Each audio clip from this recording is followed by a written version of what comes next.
মানে বিজ্ঞাপন মার্কেটটা ছোট, কিন্তু অনেকগুলো মিডিয়া যেগুলো হচ্ছে প্রিন্ট হয় না, কিন্তু বিজ্ঞাপন মার্কেটে ফাইট করছে, যেখানে ভালো পত্রিকা যেগুলো আছে সেগুলো গবেষণা টিকতে পারে না। এইটা নিয়ে আপনার কোনো চিন্তা ভাবনা আছে কিনা? দেখুন, এটা তো সত্যি কথা। আমাদের মার্কেটে যে সাইজ আর যতগুলি কম্পিটিশন, এখানে তো এটা যে যখন ভাগ হয়ে যায় তখন খুবই ছোট হয়ে যায় ভাগটা।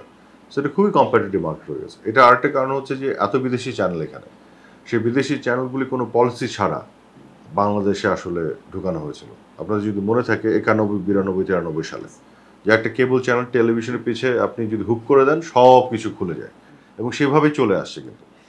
তো এটা তখন যারা শুরু করেছিল। হ্যাঁ, এখন দেখেন যারা আজকে সো কল্ড যে ভারতীয় পণ্য বর্জনের কথা বলছে, তারা কিন্তু ওই পলিসি ছাড়া সব কিছু নিয়ে আসছিল বাংলাদেশে। এখন পৃথিবীর কোথাও আপনি এরকম পাবেন না। সব জায়গায় দেখবেন এক ধরনের ইয়ে থাকে, কি বলে এটাকে, ব্র্যাকেট, যে আপনি এই দেশীয় চ্যানেলগুলি ফ্রি দেখবেন, এর বাইরে কিছু চ্যানেল থাকলে এত টাকা দিতে হবে, তার বিয়ন্ডে দেখলে এত, এই যে এইভাবে প্যাকেজ করা থাকে। তো আমাদের কিন্তু প্যাকেজের কোনো ব্যাপার নেই, একটা কানেকশন নিলে সব। সো এই যে পলিসি ছাড়া যে ইন্ট্রোডাকশনটা, সেই ইন্ট্রোডাকশনটা তো কিছুটা সমস্যা তৈরি করেছে। আর দ্বিতীয়টা বরং আমরা দেখেন, এবং এমনভাবে করেছে যে কমার্শিয়াল থেকে শুরু করে সব কিছু দেখানো। বরং এই আওয়ামী লীগ গভর্নমেন্টের আমলে আমার পূর্ববর্তী সময়ে হাসান মাহমুদ সাহেব উদ্যোগ নিয়ে ক্লিন ফিডের ব্যবস্থাটা করেছেন। অন্তত বিজ্ঞাপনের যে বাজারটা সেটাকে উনি সুরক্ষা দিয়েছেন। তো এই যে একটা গোষ্ঠী আছে শুধু মানে চটকদার ভারতীয় পণ্য বর্জন, কিন্তু আবার সব কিছু নিয়ে আসো কমার্শিয়াল সহ। আর আমরা কিন্তু উল্টোটা দেখেন, আমরা কিন্তু নিজের দেশের স্বার্থ রক্ষার জন্য ক্লিন ফিডটাকে প্রোটেকশন দিয়েছি।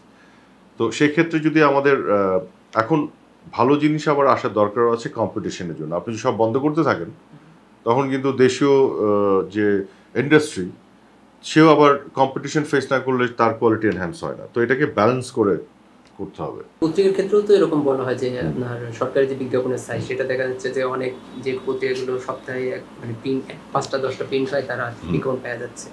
এই যে কারণে অন্য ভালো পত্রিকাগুলো পাচ্ছে না। এটা ঠিক না, এটার সাথে আমি একেবারে একমত না। বিশেষ করে আমি নিজে তো এগুলো দেখেছি গত কিছুদিনে। বেশিরভাগ পত্রিকা যাদের সার্কুলেশন বেশি তারাই পায়।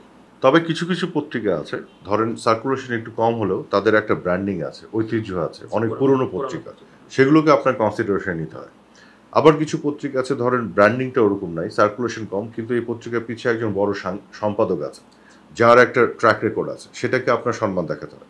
তো এরকম বিবেচনা নিয়ে কিন্তু করা হয়। আর সরকারের ক্রোড়পত্রকে তো সবসময় এটা মাথায় নিতেই হয় যে সার্কুলেশনটা, কারণ আমার তো ইন্টারেস্ট এটাই, যে আমি তো বেশি মানুষের হাতে পৌঁছাতে চাই ক্রোড়পত্র নিয়ে। তো আমি যদি বেশি যাদের সার্কুলেশন তাদের না দিই, তাহলে তো লস আমার। কাজে ন্যাচারালি মানে সরকারের, তো ন্যাচারালি আমাদের প্রথম যে অগ্রাধিকার থাকে, যাদের সার্কুলেশন বেশি তাদেরকে আমরা অগ্রাধিকার দিই, এবং এছাড়াও কিছু অ্যাকোমোডেট করি যাদের ধরেন ব্র্যান্ডিং আছে, সার্কুলেশন কিছুটা স্ট্রাগল করলেও বা বড় একজন সম্পাদক আছে, সেটাও আমরা কিছুটা অ্যাকোমোডেট করি। বাট মোটামুটি মোটা দাগে এটা আপনাকে আমি নিশ্চিত করতে পারি, বেশিরভাগ ক্ষেত্রেই সার্কুলেশনের উপর বেস করে এটা সিদ্ধান্তগুলো হয়। সকল সমালোচনা তো আর সত্য না, ইনফরমেশনের উপর বেস করে না, কিছু মন গড়া আছে, কিছু সঠিক। আমরা যেটা মনে করি যে চলার পথে বিভিন্ন বিষয় নিয়ে সমালোচনা থাকতে পারে, তবে আমরা কনস্ট্রাকটিভ সমালোচনা, যেগুলো গঠনমূলক সমালোচনাকে স্বাগত জানাই।